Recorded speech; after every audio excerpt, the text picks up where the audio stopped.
Welcome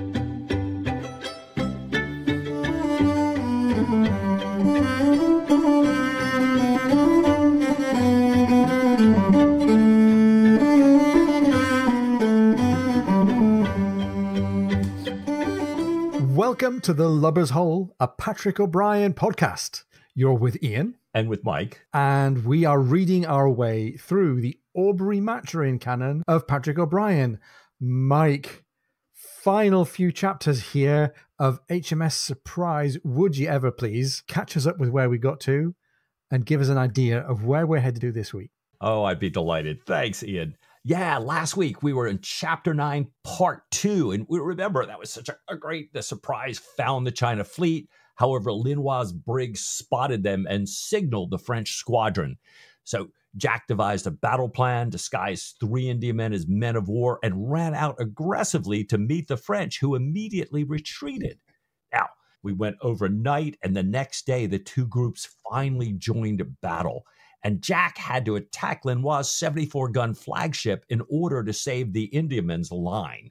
A very badly damaged Surprise was saved when 2 Indiamen attacked the Marengo from the opposite side, and Jack came within 1 broadside, which they couldn't fire. 1 broadside of sinking the Marengo before the French retreated for good. We ended the chapter. He was really worried about how in the world he's going to get the Surprise, which was about to sink within the hour, repaired and refitted.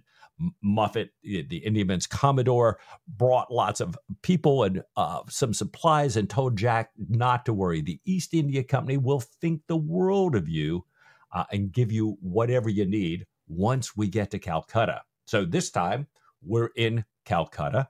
Muffet proves prophetic.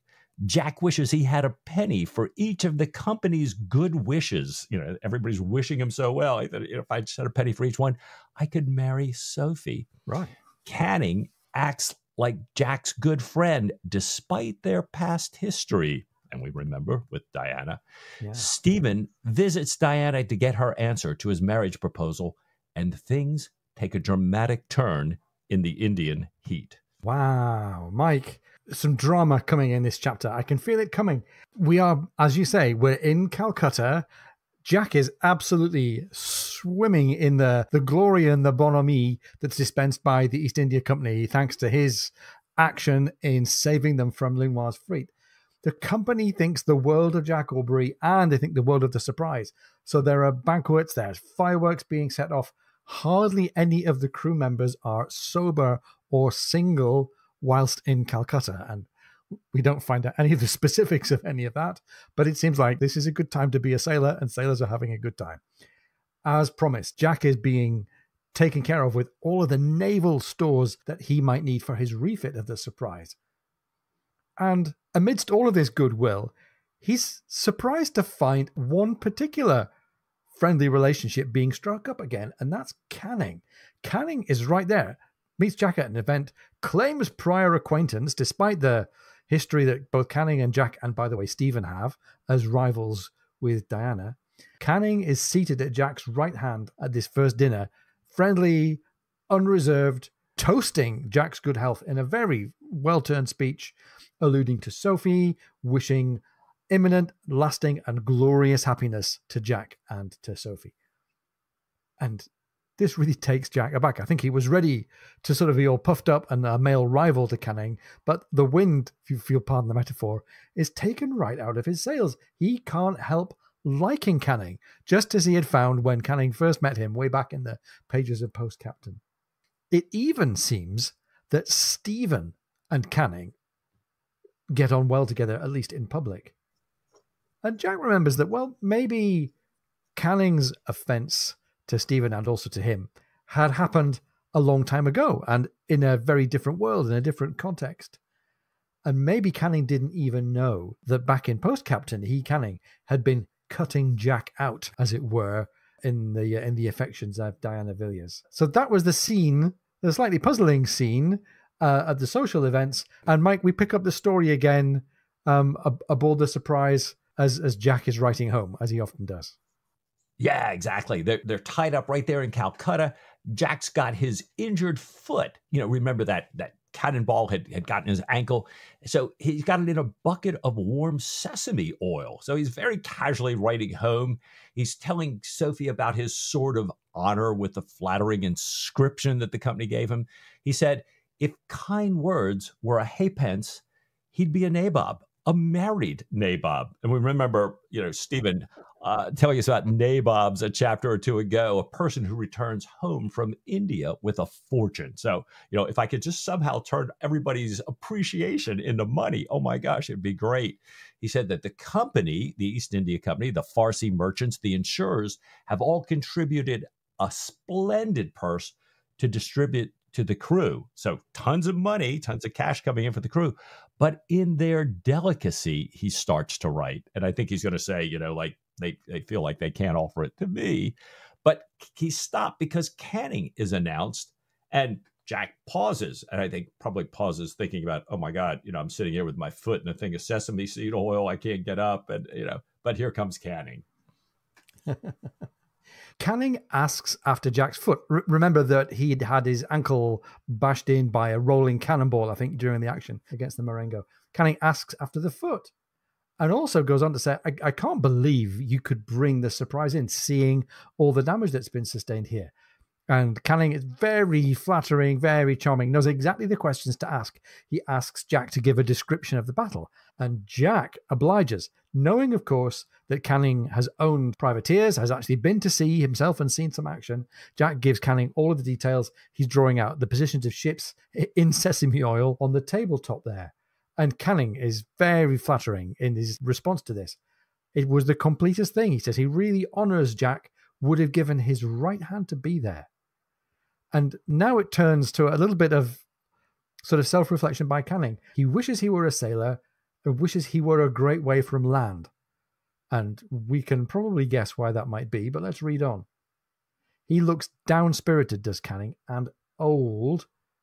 And finally, coming back to his conversation with Jack about the action with the French fleet, he says, the completest thing, the Nelson touch, which is like the ultimate flattery for Jack Aubrey. Even though, of course, we don't think we've actually had the Battle of Trafalgar yet, but that doesn't matter. We'd still had Copenhagen and the Nile and a bunch of other actions with which to credit Nelson. Jack says, maybe not. Nelson would have had the Marengo. Jack could have, too, if the Royal George had brought the rear up a little bit later, if Linois had hesitated for an extra minute, or if the van had come up and they'd put Linois between two fires. These were not to be so, he says. So it turns out to be an indecisive action. And he's politely playing down the idea that this was any kind of a Nelsonian thing. He's actually saying it was more of a middling kind of affair. Not so middling is Canning's response. He's got the perspective of a commercial man. 6 million of money, as he points out, have been saved. The country and the company would have been in a strange position had those 6 million been lost. Mm. And Mike, from the economic point of view, he's not wrong. Yeah. Well, that, he says, is the reason for his visit. He says he'd like to find out with, as Canning in the text say, utmost tact and delicacy, how the company might express their sense of your achievement in something more, shall I say, tangible, perhaps more negotiable, as Canning and his friends in the city say. And Canning notes, anything resembling a direct gratification is out of the question with a gentleman of your kind. Oh, goodness me. Right. And Jack wonders to himself, where did they get these wild romantic notions? I remember sitting in with a financial institutions regulator at a conference of financial institutions, and they're having dinner. We're all having dinner and drinks, and they said, welcome, we're so thrilled about your appointment, and we want you to know that this dinner and dining is not a bribe. We know we can't kind of buy your interest with a car or something like that. And he said, what kind of car? So I think he was squeaky clean, by the way. I think that was his way of baiting them on. But I think Jack is thinking the same thing. What, where do they get these wild romantic notions here? And Jack's thinking, this is exactly what I need. I can clear my debt so I can marry Sophie. But Canning, he doesn't say that, of course. He thinks that. Canning mentions some of the very expensive but impractical gifts that many of the members of the company have suggested giving to Jack, but Canning has personally convinced them that each of them are not a good idea for a sea captain. And Canning says, freight might answer the problem. And then he says, now, Captain Aubrey, am I speaking too freely? And Jack says, please, no, please continue. But Jack, again, is a little puzzled. Yes, this is something a bit more alien. Jack knows all about prize money. That's been part of his, you might say, bread and butter for a long time as a professional sailor. But Canning is talking about something else. Freight, as we learn, is the sometimes 2 or 3% fee that's charged for transporting bullion or currency or high value cargo, and charged by the captain who's carrying it on his ship as his kind of fee for protecting this valuable cargo. It's much less commonplace than prize money, but far more certain and therefore less risky. And Jack is puzzled at first because normally bullion, high value cargo, goes the other way, comes from England out to India. But Canning explains that the Lushington, one of those Indiamen, is carrying rubies, and there are other consignments. There's pearls and sapphires. And here's Canning's line. The whole amounts to no great value, I fear, not even $250,000. Not even $250,000. Mm-hmm. But it takes no room either. You would not be incommoded. May I hope to persuade you to convey it, sir? I believe you may, sir, said Jack, and I am exceedingly obliged to you for the delicate, gentlemanlike way this offer has been made. And Mike, that's not all. There's one more thing that Jack finds he can ask of Canning to put a little cherry on this very, very delicious cake. I think this is fabulous, And Canning says, I really would like to do more for you. What else can I do for you? He says, for one, I could have my courier take a message directly to England for you using my cousins and my overland mail system. He said it would get there much faster. And he says, if you put a few £1,000 into black tea and mohair futures, they'll have returned 30% by the time you get home. And Jack says, look, I don't know anything about futures, but I would appreciate sending a private letter with your courier. We got a little hint here, right? A little hint in that. Yeah. When we had a couple of chapters ago, Jack going, I'm not interested in these kind of unscrupulous devils that play the stock market. And here's another little hint, a little plant, as you might say, about the perils and the fortunes of playing the stock market. Somehow or another, deliberately or not, it's certainly something that we can save up for later on in the canon. Anyhow, Jack takes up the favor. He quickly writes to Sophie, tells her about the company's gift. It will be enough, he says, to clear him of debt and set them up in a neat cottage. Jack's always been on about a neat cottage. He asks her, he more or less commands her as her fiancée to meet him in Madeira, and he encloses a note for her to pass to Heneage Dundas. And his note to Heneage says, get one of our reliable, sober friends to take Sophie to Madeira, and adds in a little PS. Stephen is very well. We had a brush with Linois. A very, very bold statement of how things lie with Stephen, but never mind. Jack knows that in the hands of Canning's courier, this is going to get to England a couple of months before the surprise does. At least that's what he's counting on. This is a Patrick O'Brian novel, and things can take a little time or a very, very long time. We'll have to wait and see. Well, Jack gives the note to Canning, who's been off while Jack's writing, inspecting the ship with pullings. And Canning says he'll give it to Atkins to give to the courier, before the courier leaves. And Jack says, Atkins, do you mean Stanhope's Atkins? And Canning says, yes, Stephen gave Atkins a recommendation letter, so Canning had hired him. Canning then said, well, I haven't had the pleasure of seeing Matron for a few days. Jack says, well, I haven't either. All we've seen of each other is these splendid dinners that you've been to, too. Otherwise, Matron's been either at the hospital or looking for bugs and tigers. Now, he's spending all his free time away from the ship here. And having had a lot of Jack in the first few pages of the chapter, we get to turn now to Stephen's point of view. Stephen is going to go and visit Diana at Canning's place in Calcutta. And he has a guy named Muhammad, and he asks Muhammad to get him an elephant. And Muhammad straight away thinks that he spies an opportunity He thinks he might have found somebody that shares his tastes. Would you not like, he says, to ride this elephant to a house of boys? Stephen says, no, I'll just take the elephant, thank you. Stephen mounts the kneeling elephant very politely. He whispers in its ear, begging its pardon, and looks deeply into its eyes.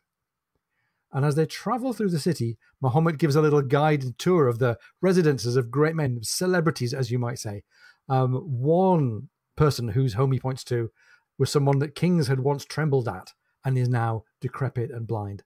Another whose house he points to was a rich unbeliever with 1,000 concubines. And Muhammad goes on presuming that Stephen, like him, is disgusted by the idea of 1,000 concubines, and presumes as well that he looks upon women as tattling, guileful, tale-bearing, noisy, contemptible, mean, wretched, unsteady, harsh, inhospitable people. And that's as big a stack of adjectives as Stephen Maturin himself has ever managed. But this is Muhammad expressing his disliking for women. Never mind, he says, I'll bring you round a young gentleman that smells of honey. And to cap that, in his little guided tour, Muhammad points out the European dueling ground hidden behind some trees just before they cross a bridge. Now, Mike, this is a very small scene, and Muhammad is a colourful but inconsequential character in the canon. But there's lots of great Patrick O'Brian touches going on here, right? There really are. I just love this. I mean, at first, I kind of thought, this is just a little Patrick O'Brian humor here, but it's this piercingly accurate reflection of Stephen's character, with his interaction with the elephant, with the way he's kind of talking about things. It's got several layers of foreshadowing going on here, which we'll see more of, both Muhammad's description of women. We've got, things that he's pointing out along the way. And we even have this continuing depth of O'Brien's insights into people and the human condition. Even people who kings tremble at grow old and decrepit. Even unbelievers grow rich. Yeah. And their over-the-top conspicuous consumption, still, this one, I've got 1,000 concubines, even though I don't even like women. Even that stuff, it doesn't make them happy. And, I think O'Brien's perhaps telling us all from his simple lodgings in Collioure. Yeah, it doesn't do it. So, I just love this. Stuff is not what we really all want or need. And of course, that's part of what's driving Jack. It's part of what's driving Stephen. Jack, who once wanted stuff, millions of money, just for millions of money, is now thinking about a neat cottage with Sophia. Stephen, we know what Stephen is thinking about. I want to get on this elephant and get to see Diana Villers and find out what's going on.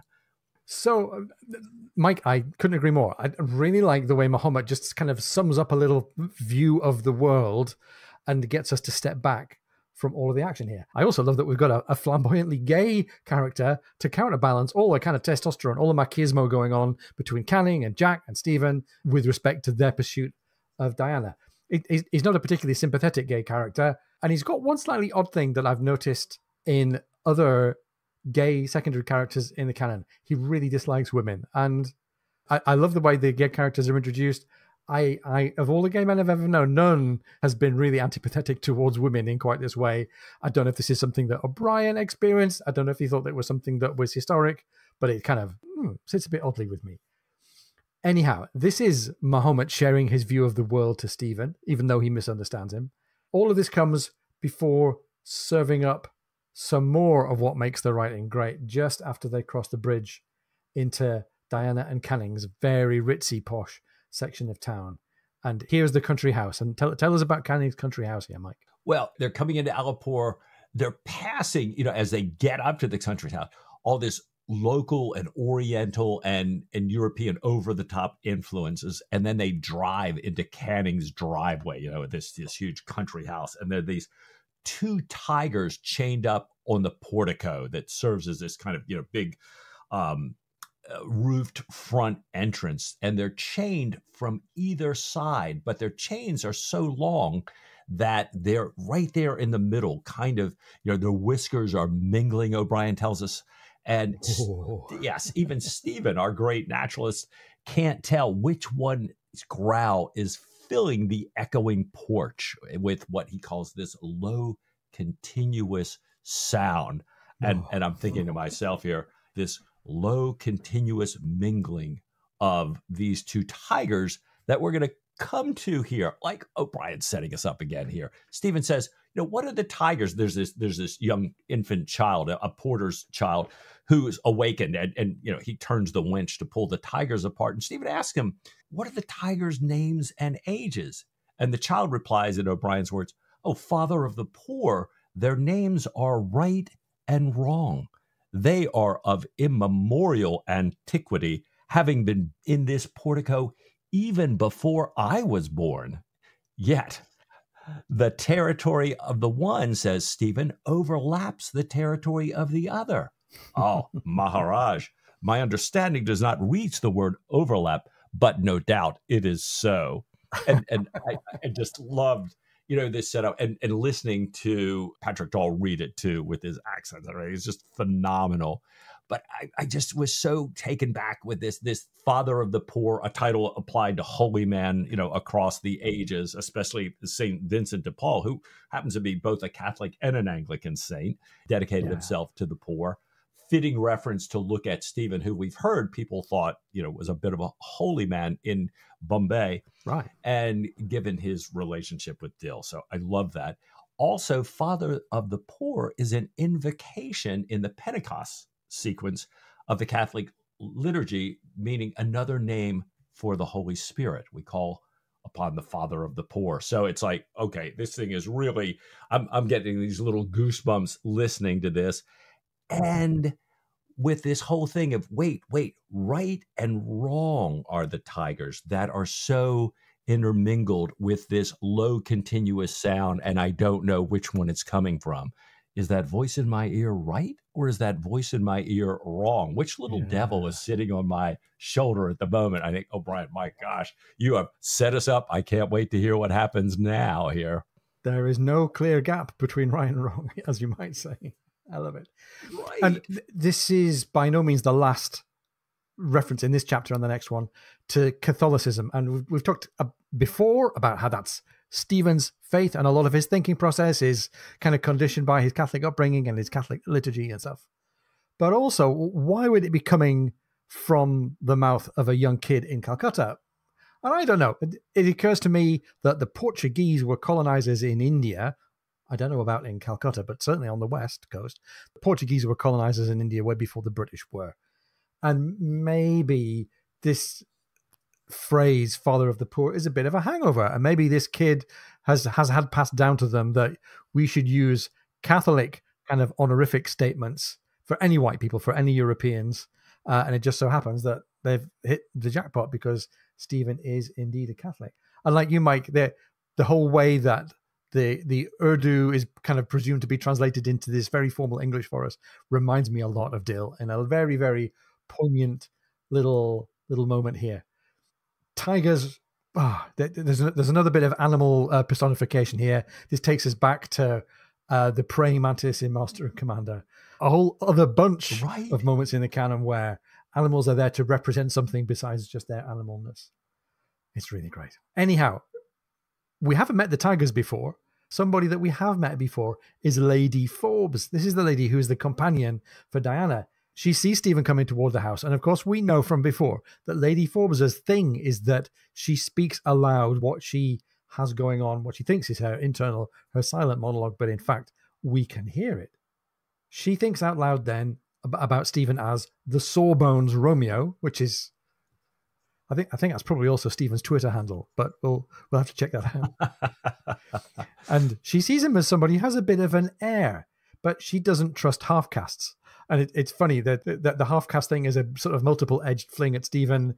He's illegitimate of birth. He's part Irish, part Catalan. He's very tan, like he goes dark brown in the sun. And maybe she thinks that he's half Indian, half European.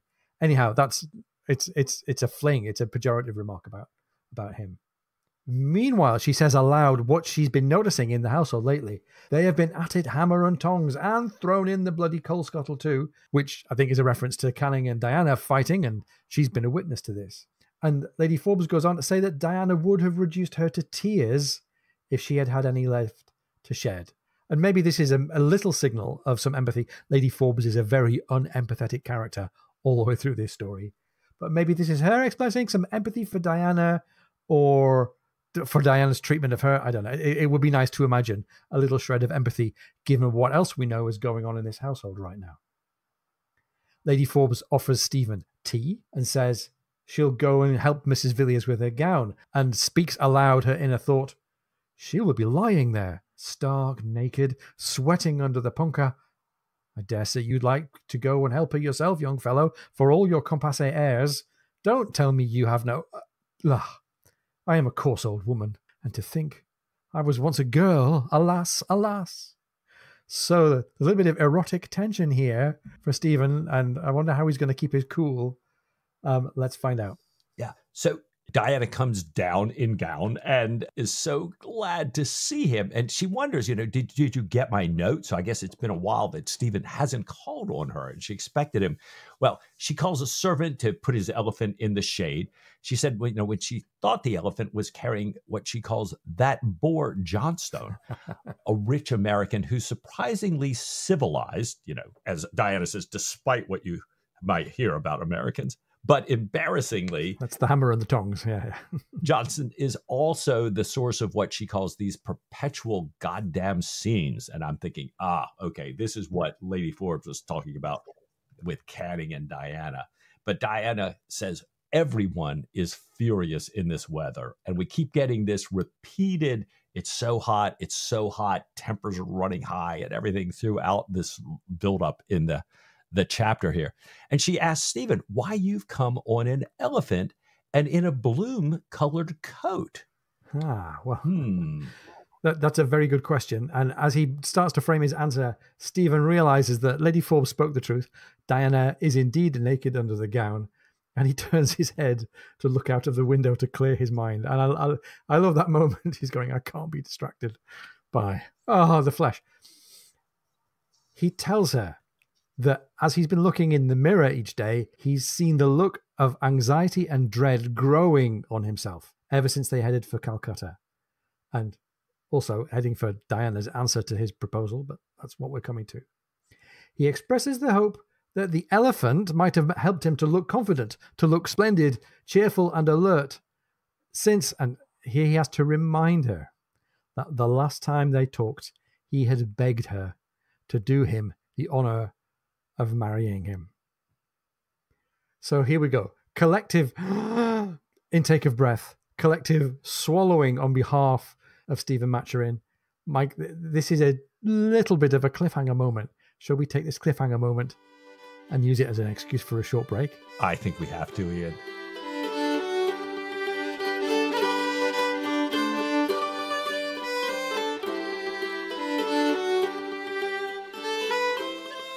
Welcome back. We have this scantily clad Diana in front of us, and she is nervous. She grabs a fan from the table and starts to flick it. She blushes, something Stephen has never seen her do, and it moves him. She says she does remember, and she asks Stephen why he waited so long to do it, waited so long to propose. Why didn't he do it a long time ago? She says it might have been different then, before all this. And she says that people will certainly think that she's sunk so low that Stephen is now doing something quixotic, idealistic. She's rescuing her.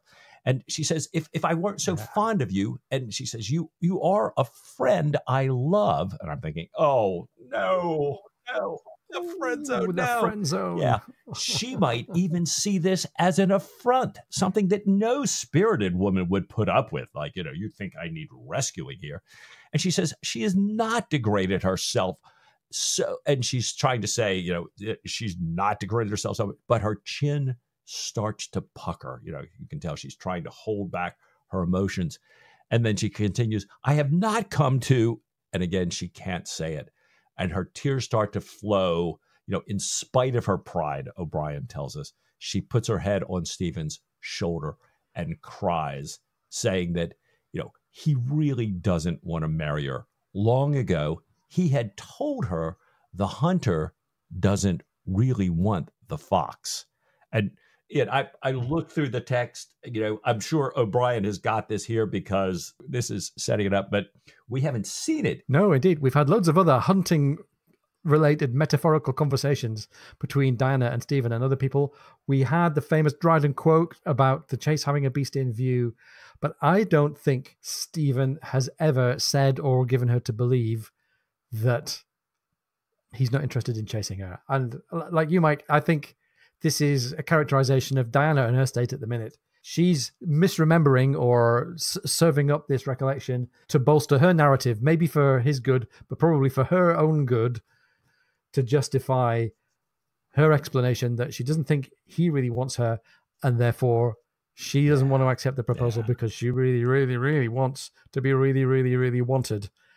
And I think by implication, that's what she had for a time with Canning.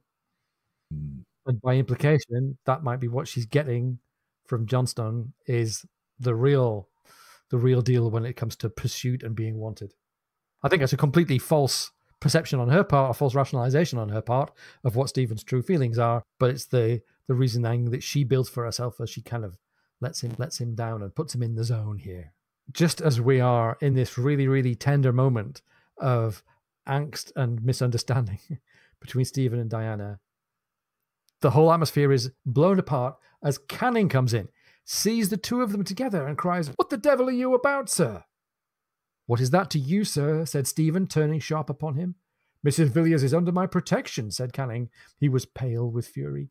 "I give no explanations to any man," says Stephen. "I give no explanations to any man for kissing a woman unless it is his wife." And Stephen really goads Canning. I admire the fact that Stephen keeps his cool, but he is clearly also angry in his own right. "What does your protection amount to?" he asks, when Mrs. Canning arrives on the 16th.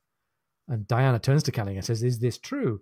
Canning blushes. He's the one now to blush, and accuses Stephen, or he says Stephen's man, Atkins, which is a completely spurious description of Atkins, but there you go.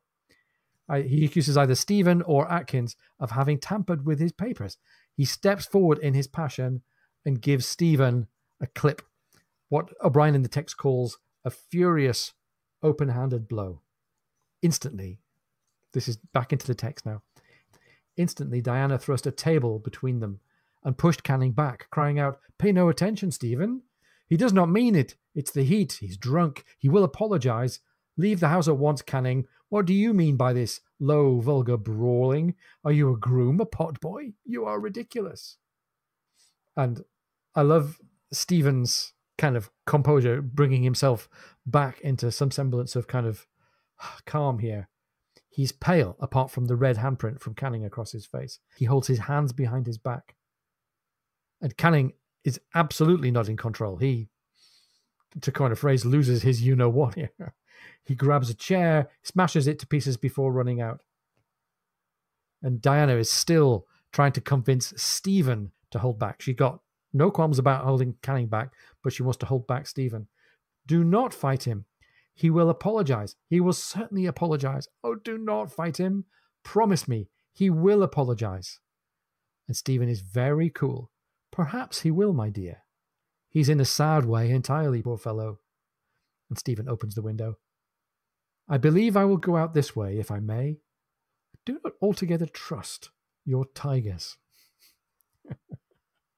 And apart from the very, very funny bit about Stephen the spy creeping out through his mistress's window and giving us the excuse that he doesn't want to talk to the tigers, this is a really, really scary moment. Scary because Canning is losing it. Scary because Stephen appears to be maintaining his composure, but maybe he had lost control just a little bit when he threw out that snippet about knowing Mrs. Canning's arrival date.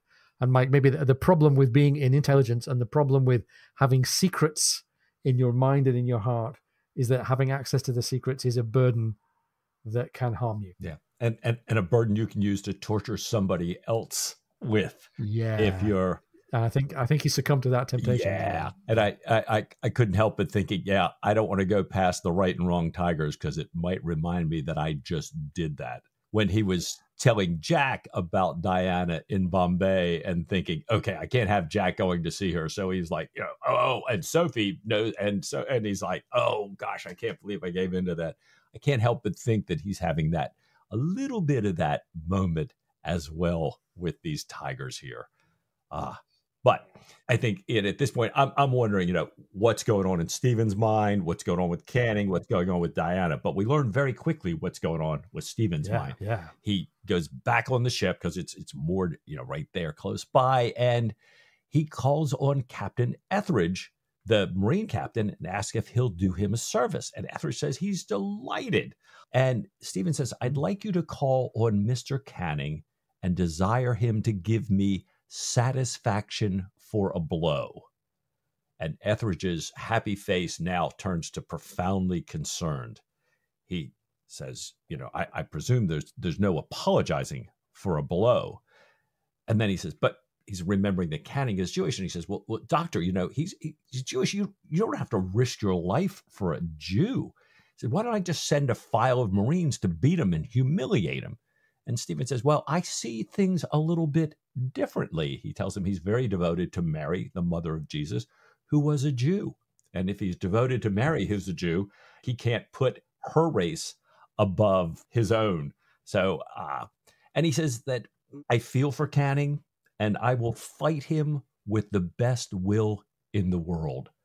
And it's like, oh gosh, a lot going on here. Yeah, and Stephen has been very cool about being empathetic towards other people. Ever since he had the kind of tumultuous encounter with Diana in Bombay, he's been willing to forgive Atkins. He's been willing to forgive Canning, forgive in a way. He's been willing to forgive almost everybody. I think he's even willing to forgive Diana. Whereas Aubrey has been sort of in the heat a little bit short-tempered with some people in some situations.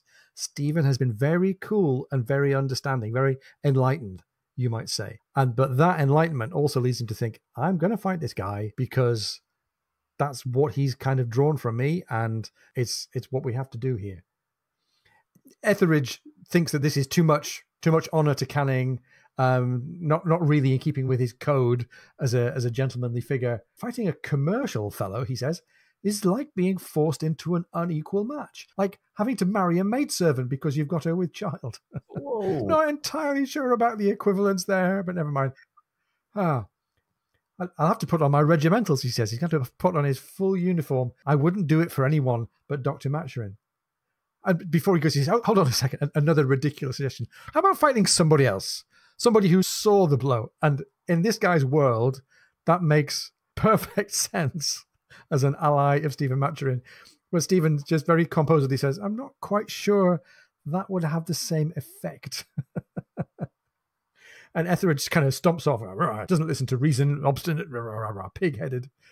And it's been so intense and so emotionally fraught here that I'm really glad we've got Etheridge to kind of mock and to give us some humor here.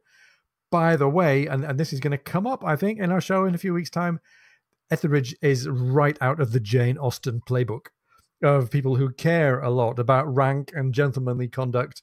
And just like in Jane Austen, in Patrick O'Brien's world, he's a figure of fun and we get the chance to laugh at him. He's got a serious job, though, which is to be Stephen II. And we get the sort of the mechanical process of preparing for the duel laid out for us here.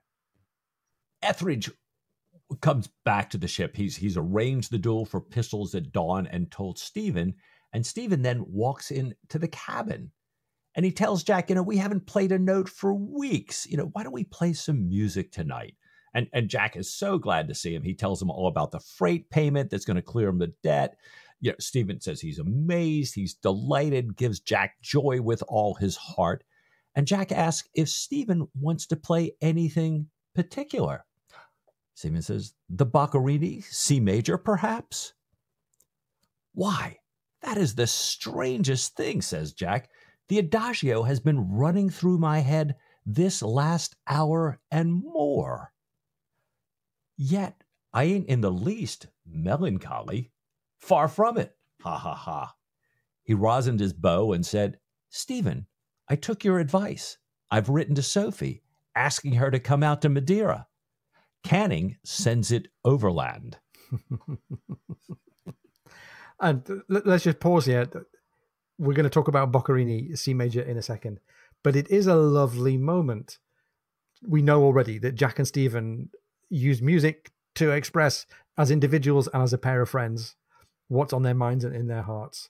It's very striking that Jack's had this music, this rather melancholy music, the Adagio of the Boccherini suite or Boccherini sonata, in his head all day. And he's got this kind of unconscious empathy, this unconscious tie to where his friend is at. And maybe he might, in a few seconds, find out why the soundtrack has been switched to melancholy. Let's just hear the description of them playing, and then we'll talk about the music. Stephen nodded and smiled, hummed the true note, and found it on his cello. They tuned, nodded, tapped 3 times, each with his eye fixed on the other's bow, and dashed away into the brilliant, heart-lifting first movement. On and on, lost in the music, intertwined, a lovely complexity of sound.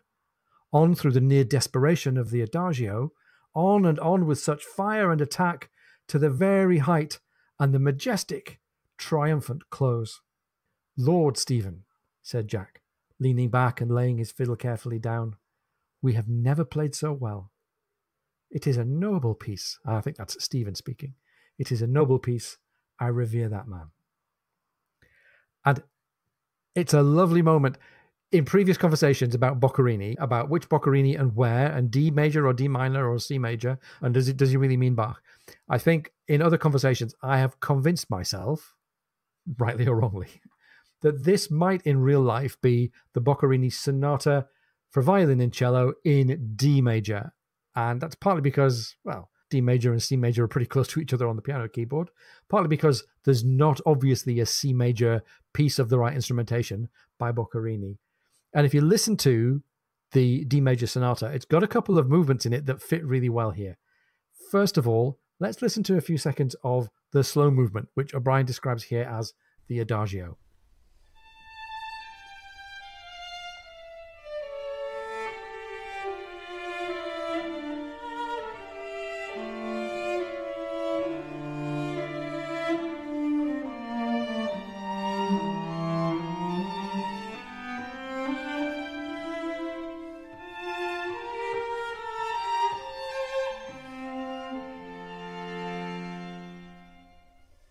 So I think that really works as the lovely intertwining near desperation. And let's listen to the final few bars of the whole piece, the triumphant close of the final movement in a glorious D major.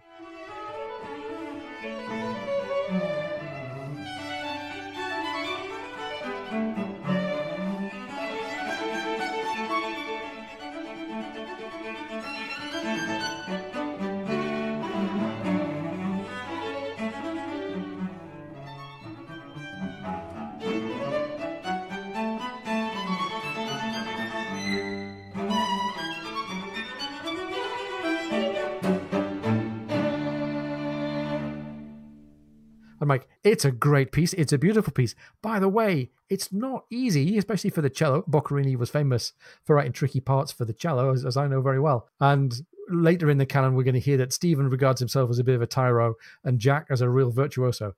I think if Stephen can play this, he's no mean player. Difficult enough with the impaired motor function in his hands already. But now he's going to have to use those same hands that have just played this beautiful music to fight Canning, and we might come back to the consequences of that later on. Well, Stephen tells Jack then that he must entrust him with some papers since he fights Canning in the morning. And they've just had Jack sharing all this great news. They just played this music so fabulously with each other. And O'Brien writes, a dense curtain fell instantly, cutting off all but formal communication between them. Jack asks about Stephen's number 2. He says, it's Etheridge. He says, I'm going to come with you, Stephen. He says, now I understand what that was with all the target practice on the quarterdeck earlier. And he asks Stephen if he would mind if Jack himself talks with Canning. And Stephen says he wouldn't mind at all and adds, never vex your heart for me, Jack. I'm used to these things. More used to them than you, I dare say. Oh, Stephen, said Jack, this is a damned black ending to the sweetest day. And I'm like, oh man. Oh man, let's make it not a damn black ending to a sweet chapter here. Please. Or even a damn black ending to a sweet book. Right. Oh gosh. Well, that night, Jack goes to see Colonel Burke, Canning's second. And Etheridge has also gone over. They're going to go view the ground for the duel. And Jack says to Burke, Canning's second, since the offense was not given in public, any expression of regret would do. Jack says, I have great esteem for Canning, and out of consideration for him, I want you to know, Burke, that Stephen is deadly. He says, my man is deadly. Burke, offended, says his man is deadly too, dropped another man dead in Hyde Park. He's not afraid of anyone. And Burke adds, if Jack's man is willing to put up with a blow and turn the other cheek, well, then blessed are the peacemakers. And Jack realizes, he's not going to get through Burke's stupidity. And he says, well, you know what? Canning was certainly in wine. Just a general expression of that would answer. And if it doesn't answer, Jack says, I'll use my authority to keep Dr. Matron from fighting. And Burke says, well, that would scarcely answer in the army, but, you naval folks do it differently. He says he'll carry Jack's message, but he's never had a principal more determined to give satisfaction in the regular way. Wow. So I think he's saying that, Canning really can't wait to get at Stephen here. So looks like the die is cast for this duel. And Stephen recognizes that as well as he sits to write his diary, thinking, I might not be around to reread this entry. So he's writing for posterity rather than writing for himself. And he wonders why, since he's dueled many times before, why on this particular occasion, as his mind turned that way. His hands, as we've already pointed out, are older and not quite as nimble as they once were. So maybe his skill or his capability might not quite be at the level that he's hoped. Maybe he thinks he's lost the illogical but deeply rooted conviction of immortality that we all tend to have when we're younger. And he decides in the end that it's because now he has so much to lose. He thinks that made as we are, he means we being him and Canning, it was probably inevitable that they would fight each other. But he deeply regrets it. He has no kind of ill will toward Canning. He supposes that with Canning's confusion of passion, shame, and disappointment, Canning will try to kill Stephen. Still, Stephen doesn't think that Canning feels anything towards him personally, other than seeing Stephen as the catalyst for Canning's unhappiness. And it's a very charitable, very unselfish, very thoughtful perspective for Stephen to take on the eve of fighting a guy who took his girl. Now, he writes down what his intentions are. For my part, I shall sub deo nick his arm, no more. Good Mr. White would call my sub deo gross blasphemy, and I'm tempted to throw down some observations on the matter, but peccavi nimis cogitatione verbo et opere. I must find my priest and go quickly to sleep. Sleep is the thing. Sleep with a quiet mind. So, Mike, 2 bits of Latin for us to have a little pick at there. Sub deo. That sounds like it ought to be straightforward. Yeah, under God, or sometimes people would say under God's protection, or I might think, with God's help or something. Yeah. Inshallah. Yeah, exactly. And then picave nimis, blah, blah, blah, verbo opere. What does that come out to? Well, this is part of the Roman Catholic confession. I have sinned beyond measure in thought, word, and deed. And that's Stephen saying, now, I got to go find my priest. It's like, I was going to talk about, Mr. White, but I realize, as I'm facing this duel, I've also got to talk about and think about myself. Wow. Oh, man. Well, apart from Mr. White, there's not a priest on hand, but what is in on hand is his friend who comes to wake him up, right? Yeah. It's so amazing. Stephen's sound asleep. Jack wakes him at 5 a.m. They dress, and as they dress, they're listening to Babington on deck. He's got the watch. He's singing this Lovely Peggy, that song, Lovely Peggy, as sweetly and as cheerful as the rising day, O'Brien writes. And so this whole, I'm just so caught up with the weaving in of the theological, the weaving in of, oh my gosh, it's this day Stephen and Canning are about to duel. And here's Babington singing cheerfully. And then it says they come out of the cabin into what O'Brien calls the deathly reek, lying over the river and its mud flats. So where they're anchored up there as they meet Etheridge, McAllister, and Bondon at the gangway. So the way O'Brien is going back and forth with the theology, with the beautiful day, with the deathly reek. It's just, the scene setting, the layering, the writing. Oh, wonderful. It's beautiful, isn't it? And the other party is there, waiting for them ashore under the peepal trees, these kind of trees that the Stevens guide had earlier pointed out, that hide the dueling field. We'll talk in a couple of seconds some more about what's a peepal tree. In the scene here, we see that Canning has some friends. He has a surgeon, some men to keep the ground clear. There are 2 closed carriages at a distance. Colonel Burke announces that there is no accommodating the affair unless Etheridge's man, that is to say Stephen, should choose to withdraw, which would be a humiliation in some people's eyes. We know that Diana places a high value on courage. I wonder what she, Diana, would have thought if Stephen had backed out here. So Burke is rather insultingly saying, we've come to fight, so fight. My guy's not backing down. Before we get into the fight, Mike, surprise, surprise, a reference to a part of the natural world has some meaning for us here. A peepal tree. What kind of a tree is that? Yeah, I was blown away that, we've got the killing fields right behind the peepal trees. This is a sacred fig tree. It's revered in Hinduism, Sikhism, Jainism, Buddhism. I mean, some of these see this as absolutely sacred. And if you know anything about Buddhism, you remember that there was a Bodhi tree under which he becomes the Buddha. That was a peepal tree, is one of these sacred figs.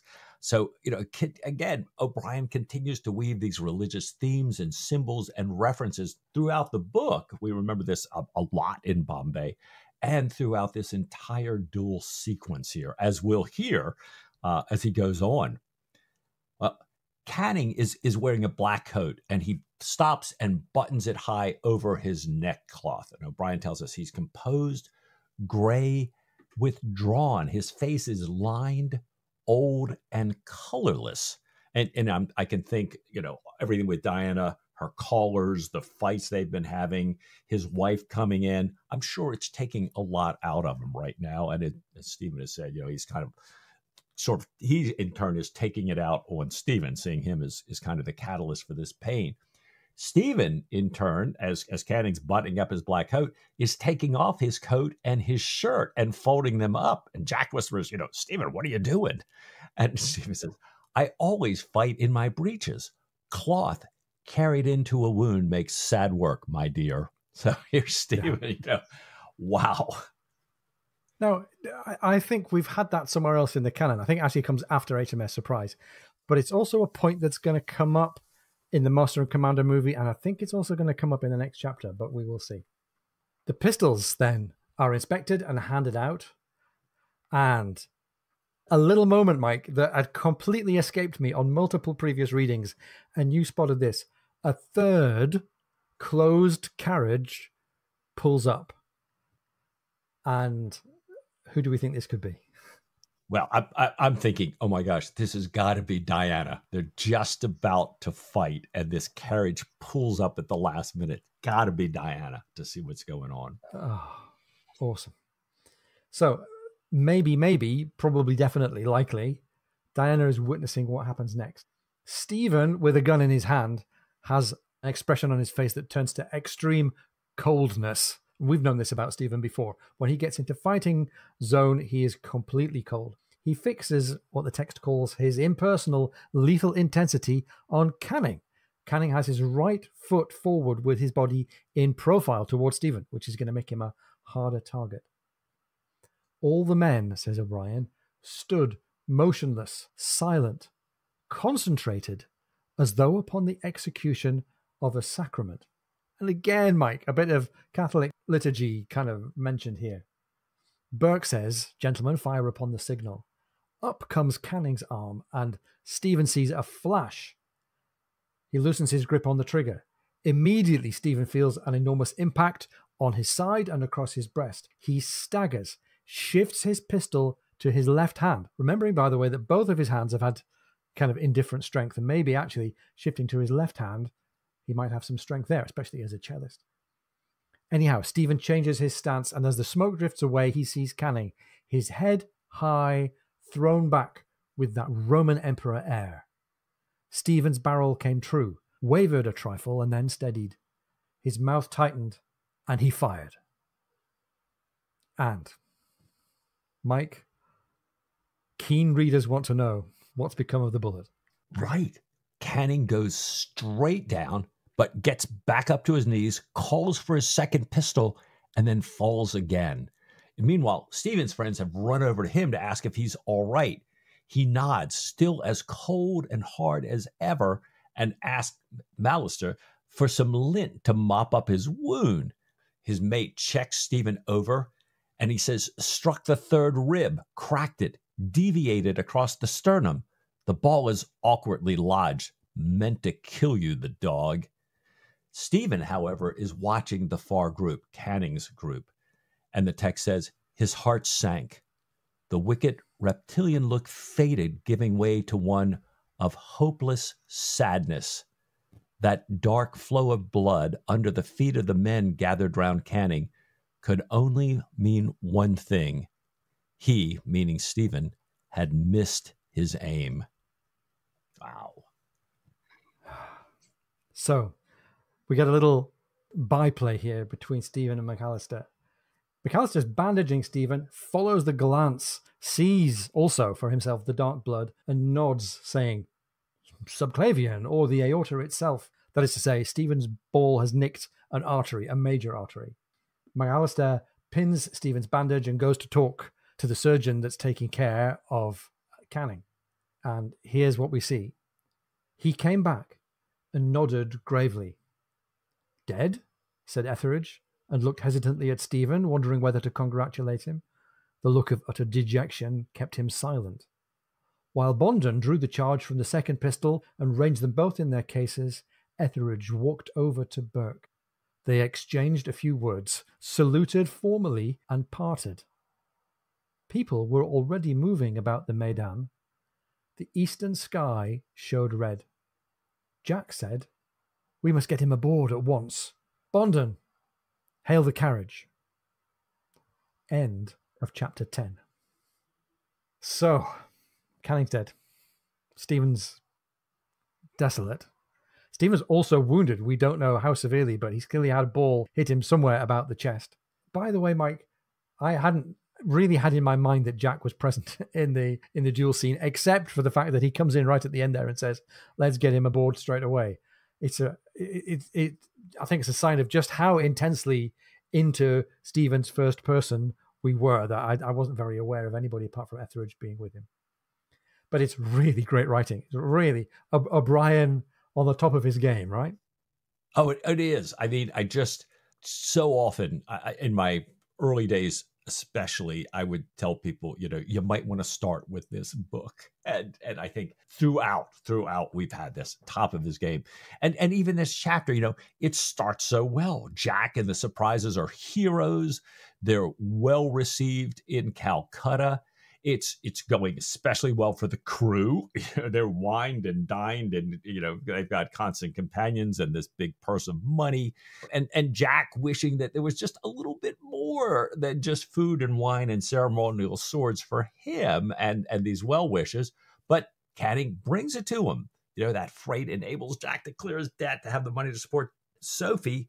And he sends for her, and everything is great. So it's all Jack. It's all good. And then, boom, it starts to turn. Oh. And it's got us, right? I mean, I think he had us already invested in the friendship of Stephen and Jack right at the beginning of the book. But just these twists and turns of the two characters, it seemed like we were on a trajectory towards Stephen gets Diana, Jack gets prize money, Jack gets Sophie. And like always, O'Brien gives with one hand and then takes away another great sort of chunk of something that we didn't expect with the other hand. Now, Jack is certainly in the clear, probably in terms of his debt. If he can get these jewels home and claim the freight money, then that's great. But by the way, a thought just entered my head. Who is paying the freight money? Because Canning's dead. He's the one who made the offer. Does it still stand? Stick a pin in that question. We're hoping that the fast-paced career is going to get word to Sophie and that she is still going to be feeling free and clear to marry Jack, but Jack seems pretty confident about that. But in terms of the relationship between Stephen and Diana, Stephen is bitterly, bitterly in the friend zone, right? Right. He's in the friend zone, and then Canning walks in on them and provokes this duel. I mean, and Stephen, forget thinking about right and wrong. I mean, Stephen, we've been told forever this is the way he came up with dueling, and it's part of his nature, part of that Irish young men of Stephen's, kind of time and everything. But this is kind of unthinkable for Stephen when you think about his perspective on Diana. So do I kill Canning by accident? Do I get killed by Canning? Or do I survive and intentionally not kill Canning and hope perhaps that Diana realizes that I've deliberately not killed him? Or does she think, I didn't have the courage, or I'm just a bad shot? Or, it's like, I just don't see any way this goes well for Stephen once he's in the midst of this. It's like him and Canning. And what do you want, Stephen? I want Diana. How is this going to get you any closer to it? I can't think of any way. I mean, we used to say in American football, when you throw a pass, 3 things can happen. 2 of them are bad. Yeah. I don't see the good ones here. I just don't see it. Oh, my gosh. So agony. Good thing, though, we still have a whole chapter. Yeah, right. We still have a whole chapter in which to either unwind some of these things, the 1 out of 3, or in which to figure out what happened to Stephen, how badly wounded is he, how fast has the courier traveled overland, what about Jack's prize money, or rather his freight contract? Yeah. There's all kinds of things. Right. Well, I think you're absolutely right. We've got to ask ourselves, what's coming next in the concluding chapter of HMS Surprise, our concluding slow read of books we're catching up on. What's coming next in the concluding episodes of The Lover's Hole? I guess there's only one way to find out. All right. Mike, what do you say next week to a touch more Lover's Hole and a big touch more Patrick O'Brien? With all my heart.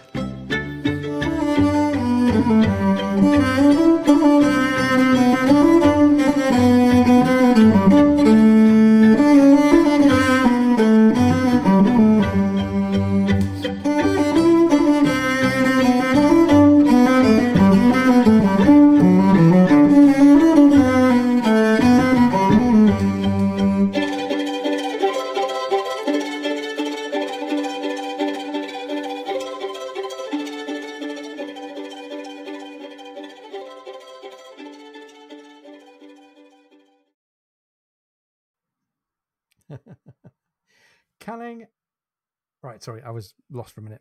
There you go. Canning asks after Jack's foot. Remember that he...